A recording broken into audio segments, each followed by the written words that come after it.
سورۃ النساء کی آیت نمبر 130 یہ بھی ایک کرٹیکل آیت ہے، اور یہ اسلام کی خوبصورتی ہے کہ اسلام نے جہاں پر میاں بیوی کے بانڈ کو اتنی اہمیت دی ہے کہ آخری درجے تک اوائڈ کیا ہے کہ میاں بیوی کے درمیان طلاق نہ ہو، لیکن ایک راستہ کھول دیے کہ بعض اوقات ناگزیر ہو جاتا ہے طلاق والا معاملہ، تو اس کے بارے میں اللہ تعالیٰ نے فرمایا وَإِن يَتَفَرَّقَا، اگر میاں بیوی دونوں جدا ہو جائیں کنسنسس کے ساتھ، وہ یہ طے کر لے کہ اب ہم ایک دوسرے کے ساتھ گزارا نہیں کر سکتے، یغنی اللہ کلا من سعتہ، تو اللہ تعالیٰ سب کو جو ہے وہ وسیع بخشش سے ان کے لیے کوئی راستہ نکال دے گا، وَكَانَ اللَّهُ وَاسِعًا حَكِيمًا، اور اللہ تعالیٰ وسعت والا ہے اور حکمت والا ہے۔ یعنی اگر میاں بیوی کسی معاملے میں الگ ہو جاتے ہیں تو اللہ تعالیٰ دونوں کے لیے کوئی راہ نکال دے گا، یعنی اس بیوی کو کوئی نیا اچھا شوہر دے دے گا اور اس شوہر کو کوئی نئی اچھی بیوی مل جائے گی۔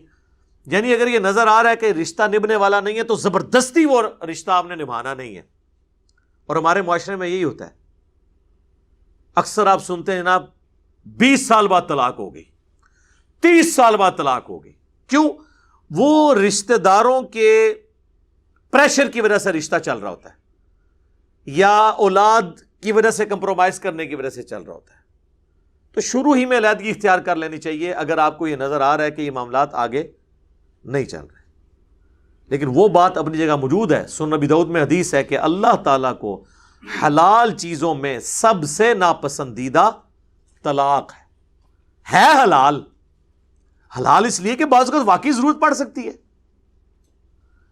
اب کسی کی عورت جو ہے وہ کھلی بے حیائی پہ اتری ہوئی ہے اور بار بار سمجھانے کے باوجود باز نہیں آ رہی، تو ظاہر ہے پھر آخری حل تو یہی ہے نا، یہ نہ ہو کہ وہ اس کی اولاد کو بھی برباد کر دے، تو آخری ڈیسیژن تو ہے۔ لیکن اس میں قرآن میں کہا گیا کہ اگر کوئی عورت بے حیائی پہ اترے، سورۃ النساء میں ہی گزرا ہے، تو سب سے پہلے اسے اپنے بستر سے الگ کرو، پھر بھی نہ وہ مانے پھر اسے مارو، لیکن مارنے میں وحشیوں کی طرح نہیں مارنا، جیسے ایک بچوں کو تنبیہ کے لیے مارا جاتا ہے، وہ بھی بخاری مسلم میں حدیث ہے، نبی علیہ السلام نے چہرے پہ مارنے سے منع فرمایا۔ تو آخری درجے تک طلاق کو اوائڈ کیا گیا، لیکن بعض اوقات جینون ضرورت پڑ جاتی ہے، زبردستی کے رشتے نبھانا یہ تو بڑی سخت زیادتی والی بات ہے، اس لیے اس کو حلال قرار دے دیا گیا۔ اور قرآن کی یہ آیت اس کو سپورٹیو ہے کہ اگر میاں بیوی مرضی سے علیحدہ ہونا چاہتے ہیں تو علیحدہ ہو سکتے ہیں، یہ کوئی گالی نہیں ہے۔ وہ جو حدیث میں ہے کہ آخری درجے تک اوائڈ کرنا ہے اور حلال چیزوں میں ناپسندیدہ اس صورت میں ہے جب آپ کسی کے ساتھ ناحق کر رہے ہیں، اور دوسرا اللہ کو یہ پسند نہیں ہے کہ خاندانی نظام ٹوٹے۔ لیکن اگر خاندانی نظام اس علیحدگی سے بچتا ہو، پھر علیحدگی میں عافیت ہے۔ اگر جسم پہ ایسا پھوڑا نکل آئے کہ جو پورے جسم کو تعفن کا شکار کر کے انسان کی موت کا سبب بن سکتا ہے، اور وہ ٹانگ کٹوانی پڑ جائے، تو ٹانگ کٹوانے میں کوئی حرج نہیں، جان تو بچ جائے گی نا، باقی وہ ٹھیک ہے۔ صحیح مسلم میں حدیث ہے کہ شیطان کا تخت پانیوں پہ لگا ہوا ہے، شام کے وقت سارے چیلے اس کے اکٹھے ہو کر پورے دن کی کارگزاری اسے سناتے ہیں، کوئی کہتا ہے میں نے آج فلاں شخص سے چوری کروائی، کوئی کہتا ہے میں نے فلاں شخص سے بدکاری کروائی، تو وہ شیطان امپریس نہیں ہوتا، پھر ایک چیلا آگے کہتا ہے کہ آج میں نے میاں بیوی کے درمیان علیحدگی کروا دی، تو شیطان اسے گلے لگا کے ملتا ہے کہ اصل کام تو نے کیا ہے، کیونکہ باقی سارے گناہوں کی ماں یہ ہے کہ خاندانی نظام ٹوٹ جائے۔ خاندانی نظام میاں بیوی کے درمیان جو بانڈ ہے وہ اولاد اور سیکس ہے، دونوں میں سے ایک چیز بھی خراب ہو جائے میاں بیوی کا رشتہ نہیں چل سکتا، اور اولاد کی پرورش تو ہے ہی ماں باپ کی وجہ سے ہے۔ آپ دیکھ لیں کہ جن کے ماں باپ کی طلاق بچپن میں ہو جاتی ہے، ایسے بچوں کے مینٹل ماڈلز بدل جاتے ہیں پوری زندگی کے لیے، پھر سوتیلی مائیں یا سوتیلے باپ ان کے ساتھ کیا سلوک کرتے ہیں۔ ایسی عورتوں کی اگر بچیاں ہو، کہیں اور شادی ہو، ان کو اپنے نئے خاوند سے اپنے بچیوں کے بارے میں خطرہ لگا رہتا ہے۔ اسی طریقے سے سوتیلی مائیں بھی بڑا برا سلوک کرتی ہیں، تو یہ ایک بڑا خطرناک معاملہ ہے۔ اس لیے یعنی شیطان کو بھی پتا ہے کہ میں نے خاندانی نظام برباد کیا تو میں دنیا کی ہر برائی اس کے ذریعے انجیکٹ کر سکتا ہوں معاشرے میں، اس لیے پھر اس چیز کو ناپسندیدہ قرار دیا گیا، حتیٰ کہ جامعہ ترمذی میں حدیث ہے کہ جو عورت بغیر کسی وجہ کے اپنے خاوند سے طلاق لے گی قیامت والے دن وہ جنت کی خوشبو بھی نہیں پائے گی۔ البتہ وہ طلاق لے سکتی ہے، خلا لے سکتی ہے، یہ اس کا حق ہے، دنیا میں اسٹیبلش ہو جائے گا، لیکن اگر اس نے بغیر وجہ کے لیا تو جان بوجھ کے ظاہر ہے کہ اس نے ایک لٹکتا ہوا چھوڑ دیا نا پورا خاندان۔ اور یہ اللہ کا شکر ہے ہمارے معاشرے میں کافی حد تک کنٹرول ہے، ابھی یہ کچھ میڈیا کی وجہ سے طلاقیں بڑھنا شروع ہوئی ہیں، ادروائز سب کانٹیننٹ کا معاشرہ اللہ کے فضل سے یعنی عورتیں آخری درجے تک کمپرومائز کر کے خاوندوں کے ساتھ چلتی ہیں، آخری درجے تک اخلاص کے ساتھ۔ یہ جو آپ کو کوئی 2-4 واقعات وہ بتا رہے ہوتے ہیں نا ٹی وی پہ یا سوشل میڈیا پہ، 22 کروڑ کی آبادی میں اگر 2-4 واقعات رپورٹ ہو جائیں تو کوئی اتنی بڑی بات نہیں ہے کہ جی معاشرے میں یہی ہو رہا ہے، ٹھیک ہے، اس طرح نہیں ہو رہا ہوتا، چند ایک واقعات ہوتے ہیں، اوورآل معاملات درست ہوتے ہیں۔ بس اس کا سائملٹینیس کنٹراسٹ ہے کہ اگر کسی مرد نے بھی کسی عورت کو ناحق طلاق دی تو اس کے اوپر بھی یہ وعید فٹ ہوگی۔ صحیح مسلم میں حدیث ہے کہ کوئی شخص اپنی بیوی سے بغض نہ رکھے، اگر تمہیں اس کی کچھ عادتیں ناپسندیدہ ہیں تو اس کی کچھ عادتیں اچھی بھی ہوں گی۔ میں سمجھتا ہوں کہ دنیا کی ہر عورت میں جو بیوی ہے ایک عادت ایسی ہے جو مردوں میں بڑی کم ہوتی ہے، اور وہ یہ ہے کہ عورت کا غصہ بڑی جلدی ٹھنڈا ہو جاتا ہے۔ سیفٹی والو ہے اللہ نے اس کے اندر رکھا ہے، اس ٹائم تو لگ رہا ہوتا ہے کہ اگر اس کو طلاق کا اختیار ہو تو مجھے آج ہی فارغ کر دے، لیکن کچھ عرصے کے بعد وہ بالکل ٹھیک ہو جاتی ہے۔ یہ اس کی نیچر ہے، یہ اتنی بڑی خوبی ہے جو مرد کے اندر بہت کم پائی جاتی ہے۔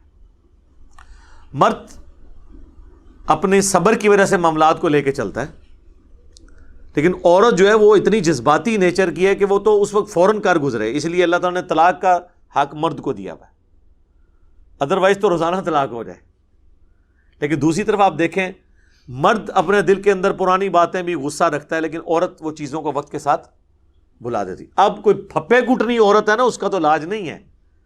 آپ کہنا جی فلانی جڑی ہے وہ تو توبہ توبہ، وہ تو واقعی وہ تو پھر 1000 مرتبے بھی بھاری ہوتی ہیں ایسی عورتیں، لیکن زیادہ تر ایسا نہیں ہوتا۔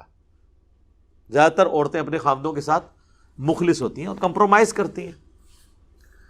تو اس لیے اللہ تبارک و تعالیٰ نے یعنی عورتوں کے ساتھ بغض رکھنے سے منع فرمایا۔ نبی علیہ السلام فرما رہے ہیں کہ اگر آتے کچھ ہوں گی ان کی بری تو اچھی بھی ہوں گی، ان کو یاد کر لو۔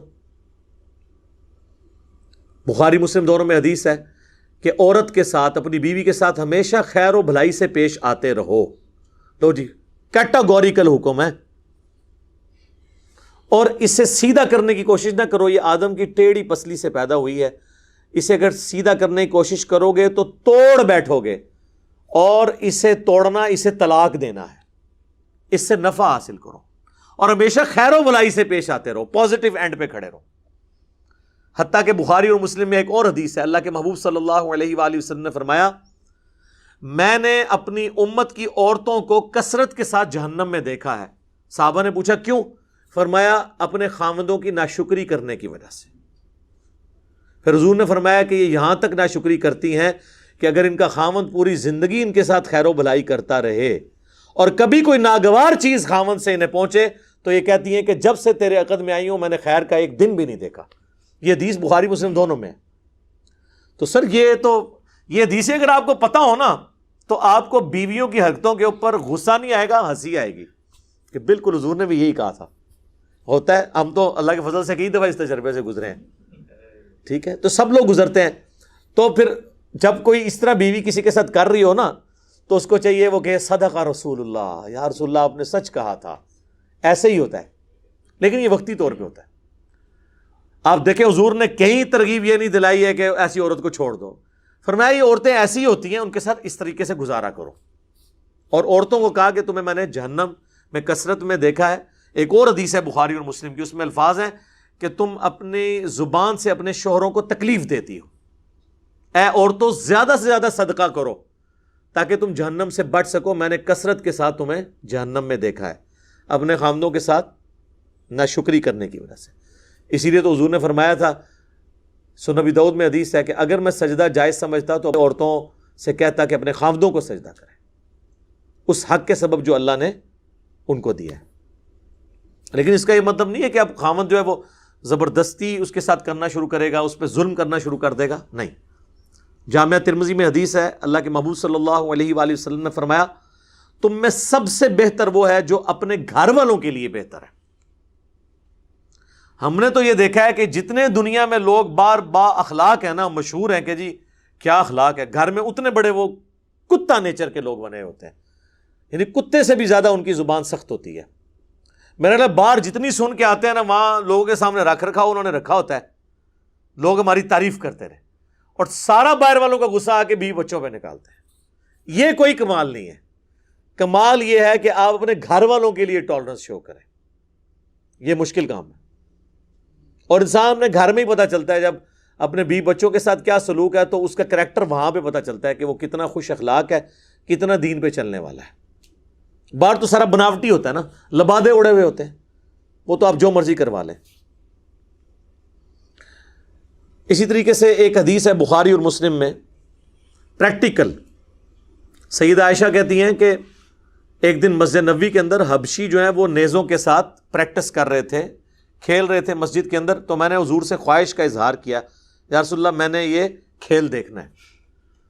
تو حضور علیہ السلام میرے سامنے کھڑے ہوئے, تو میں ان کے پیچھے پردے میں کھڑی ہو گئی, یعنی حضور کو اوٹ بناتے ہوئے, اور میں حبشیوں کے اس کھیل کو دیکھنا شروع ہو گئی. اور پھر سیدہ عائشہ کہتی ہیں کہ تم سوچ سکتے ہو کہ ایک کم عمر کی لڑکی کتنی دیر تک شوق سے وہ کھیل دیکھ رہی ہوگی, اور میں جتنی دیر کھڑی رہی تو حضور صلی اللہ علیہ وآلہ وسلم اتنی دیر کھڑے رہے, یہاں تک کہ میں خود تھک گئی. تو پھر آپ علیہ السلام الگ ہوئے, ورنہ آپ علیہ السلام یہ ڈیوٹی دیتے رہے. آپ اندازہ کریں ایک بیوی کے ساتھ یہ اس نے سلوک. پھر سنن نبی داؤد میں حدیث ہے, نبی علیہ السلام نے سیدہ عائشہ سے ایک دفعہ کہا کہ دوڑ لگاتے ہیں, تو حضرت عائشہ آگے نکل گئیں, حضور پیچھے رہ گئے. پھر سیدہ عائشہ کہتی ہیں کافی عرصے کے بعد حضور نے کہا کہ آج پھر دوڑ نہ لگائیں, اور پھر وہ کہتی ہیں میں اس وقت تھوڑی فربا ہو چکی تھی, بلکی ہو چکی تھی, میرا وزن بڑھ چکا تھا, تو حضور مجھ سے آگے نکل گئے اور میں پیچھے رہ گئی. تو حضور نے فرمایا یہ اس وقت کا بدلہ اتر گیا. اس وقت بھی حضور کی شفقت ہی تھی, حضور سے آگے کون نکل سکتا تھا صلی اللہ علیہ وآلہ وسلم. اس سے آپ اندازہ لگائیں کہ نبی علیہ السلام یعنی 50-60 سال کی عمر میں بھی کتنے ایکٹیو اور کتنا اپنے وزن کو کنٹرول کیا ہوا تھا. لیکن مولویوں کو آپ دیکھیں ان کی توندیں, ان سے پوچھیں یہ تم لوگوں نے داڑھی میں اور پگڑی میں تو حضور کی سنت میں عمل کیا ہوا ہے, یہ پیٹ کس کی سنت ہے؟ بنو امیہ کی. بس اتنا ہی میں کہوں گا, باقی ان کو پتہ چل جائے گا کیا کہہ رہے ہیں. بخاری مسلم دونوں میں حدیث ہے سب سے بہتر زمانہ میرا, پھر میرے صحابہ کا, پھر ان کا جو ان کو دیکھے, پھر ان کا جو ان کو دیکھے, صحابہ تابعین تبع تابعین. اس کے بعد جھوٹے لوگ پیدا ہوں گے, امانت میں خیانت کریں گے اور موٹاپے کو پسند کریں گے. بیٹھ کے وظیفے لگے ہوں گے, بیٹھ کے کھائیں گے اور اتنے ان کے پیٹ نکلے ہوں گے. موٹاپے کو پسند کریں گے, مراد نہیں ہے کہ ان کو موٹے لوگ اچھے لگیں, مراد یہ ہے کہ خود موٹے ہوں گے. تو خود موٹا تو ہوتا ہے کھانے سے. یہ جو لوگ کہتے ہیں نا میں اینا جا کھانا پر کیا کرنا, وزن نہیں کٹتا, جھوٹ مار دینے. کھاتے ہیں وہ زیادہ, کھانا چھوڑیں تو وزن آپ کا واپس آ جائے گا. تو موٹاپے کو پسند کریں گے. اور یہ آپ علماء دیکھ لیں, ان کا پورا کا پورا دین سفید کپڑوں میں, ٹخنوں سے شلوار اوپر کرنے میں, پگڑی باندھنے میں, داڑھیوں کی لمبائی میں, زلفیں رکھنے میں, تسبیح پکڑنے میں. ان کو کبھی پوچھیں کہ آپ کہتے ہیں نا سنت کے مطابق گیٹ اپ اڈاپٹ کرنا ہے, تو سنت کے مطابق پیٹ نہیں رکھنا. نبی علیہ السلام کا تو پیٹ نکلا ہوا نہیں تھا, اور آپ تو اس چیز کو ناپسند فرماتے تھے. آپ علماء کو دیکھیں, بعض تو ایسے ہیں جو بڑے سائز کے صوفے پہ بڑی مشکل سے پورے آتے ہیں. یہ جس کرسی پہ میں بیٹھا ہوں نا, تو آپ یہ دیکھ لیں کہ جتنا میں بیٹھا ہوں اتنی جگہ دائیں بائیں خالی ہے ملا کے, وہ تو اس کرسی پہ پورے بھی نہیں آ سکتے. تو اندازہ کریں, تو گیٹ اپ میں آپ نے اس چیز کو بھی اڈاپٹ کرنا ہے. بہرحال میں نے یہ ساری اس سے جو ریلیٹڈ چیزیں تھیں وہ بتا دی ہیں کہ بیویوں کے ساتھ اس نے سلوک کرنا ہے. اور اگر خدا نہ خواستہ کبھی کوئی ورسٹ کیس آئے, وہ تو یہاں تک بھی آیا ہے قرآن حکیم میں کہ ایک حکم جو ہے وہ بیوی کی طرف سے اور ایک حکم خامد کی طرف سے بیٹھے گا, یعنی دونوں طرف سے ایک بڑا بیٹھے اور ان کے درمیان صلح صفائی کی کوشش کریں. اسلام آخری درجے تک کہتا ہے کہ میاں بیوی کا آپس میں ریلیشن شپ ٹوٹے نہ, لیکن اگر ٹوٹے گا تو یہ کوئی اتنی بڑی گالی نہیں ہے کہ زندگی کسی کی برباد ہو گئی. اگلے زمانوں میں گالی اس کو مانا بھی نہیں جاتا تھا. سیدہ اسماء بنت عمیس، یہ کن کی بیوی تھی؟ سیدنا جعفر طیار کی، جو غزوہ موطا میں شہید ہوئے تھے، صحیح بخاری میں آتا ہے. یہ ان کی بیوی تھی. وہ غزوہ موطا میں شہید ہوئے تو حضرت ابوبکر صدیق نے شادی کر لی ان سے. حضرت جعفر حضرت علی کے بھائی تھے، یہ حضرت علی کی بھابھی لگتی تھی. تو جعفر شہید ہوئے تو حضرت ابوبکر نے شادی کر لی. بخاری مسلم میں آتا ہے کہ جس سال حضور نے حج کیا اس سال ان سے محمد بن ابی بکر پیدا ہوئے. محمد بن ابی بکر حضرت ابوبکر صدیق کے بیٹے، اور ان کی والدہ کون؟ اسماء بنت عمیس، وہ پیدا ہوئے. پھر جب حضرت ابوبکر صدیق فوت ہو گئے تو حضرت علی نے ان سے شادی کر لی، اسماء بنت عمیس سے.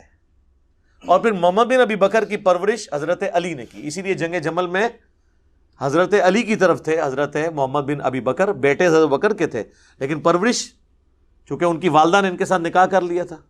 تو آپ دیکھیں اس زمانے میں اس چیز کو کوئی عیب نہیں سمجھا جاتا تھا. حضور علیہ السلام کی بھی ایک بیوی ہے جو کنواری ہے، سیدہ عائشہ. باقی ساری آپ کی بیویاں، 10 بیویاں ان کے علاوہ، ٹوٹل 11 اور ایک وقت میں 9، وہ سب کی سب یا طلاق یافتہ ہیں یا بیوہ ہیں. کنواری کوئی بھی نہیں. پہلی شادی انسان کی سب سے چارمنگ شادی ہوتی ہے نا، وہ بھی ایک بیوہ عورت ہے. اور ان کی زندگی میں حضور نے دوسری شادی بھی نہیں کی. 24 سال تک کوئی دوسری شادی نہیں کی. یہ آپ کی جتنی شادیاں ہیں نا، یہ آخری 8-10 سال کی ہیں. اس سے پہلے آپ کی ایک ہی شادی ہے. تو اللہ تبارک و تعالیٰ نے خاندانی نظام کو مضبوط کرنے کے لیے اس چیز کے اوپر زور دیا ہے کہ طلاق نہ ہو. لیکن اگر ہو جاتی ہے تو پھر خوش اسلوبی کے ساتھ معاملات کو لے کے چلیں، اللہ تعالیٰ کوئی بہتر راہ نکال دے گا.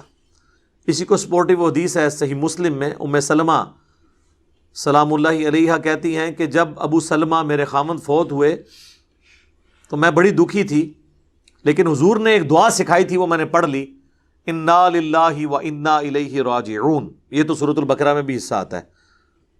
ہم بھی اللہ کی طرف سے ہیں، ہمیں بھی اللہ کی طرف لوٹ کے جانا ہے. لہٰذا جو تکلیف آئی وہ بھی الٹیمیٹلی جب ہم نے بھی اللہ کے پاس پہنچ جانا ہے تو کوئی تکلیف آئے گی تو وہ بھی اینڈ ہو جائے گی، انسان نے خود بھی اینڈ ہو جانا ہے. اللہم اجرنی فی مصیبتی واخلف لی خیرا منہا. اے اللہ اس مصیبت میں مجھے بہتر اجر عطا فرما، اور واخلف لی خیرا منہا، اور میرے لیے اس سے بہتر کوئی اس کا نعم البدل مقرر فرما دے. تو کہتی ہے میں نے حضور سے سنا تھا جو یہ دعا پڑھ لے گا نا، تو جب اسے کوئی تکلیف آئے گی نا تو اس تکلیف میں سے اللہ تعالیٰ اس کے لیے کوئی بہتر خیر نکال دے گا. میں دل میں پھر سوچتی تھی کہ ابو سلمہ سے بہتر خامند مجھے کیسے مل سکتا ہے. دعا تو میں نے پڑھ لی ہے. پھر کہتی ہے جب عدت میری پوری ہوئی تو حضور صلی اللہ علیہ وآلہ وسلم نے پیغام نکاح بھیج دیا. تو میں نے کہا واقعی اللہ تعالیٰ نے مجھے بہتر نعم البدل عطا فرما دیا. ام سلمہ پھر ام المومنین بنی، اور حضور کی بیویوں میں سب سے آخر میں یہ فوت ہوئی ہیں. واقعہ کربلا کے بھی 2 سال کے بعد یہ فوت ہوئی ہیں، 63 ہجری کے اندر. یعنی نبی علیہ السلام کے بعد یہ آلموسٹ 52 سال تک زندہ رہی ہیں ام سلمہ سلام اللہ علیہا. تو یہ دعا بھی ضرور یاد کریں جب بھی کوئی تکلیف کوئی چھوٹی بڑی آئے، انا للہ و انا الیہ راجعون، اللہم اجرنی فی مصیبتی واخلف لی خیرا منہا. تو انشاءاللہ تعالیٰ اللہ تعالیٰ اس کا بہتر کوئی اجر کوئی نعم البدل عطا فرما دے گا انشاءاللہ تعالیٰ. اور میں نے تو اپنی زندگی میں پریکٹیکلی اس دعا کو کئی دفعہ چیک کیا ہے کہ اللہ تعالیٰ بہتری عطا فرما دیتا ہے. تو انسان اللہ کے ساتھ جڑا رہے تو انشاءاللہ خیر ہی خیر ہے انشاءاللہ تعالیٰ.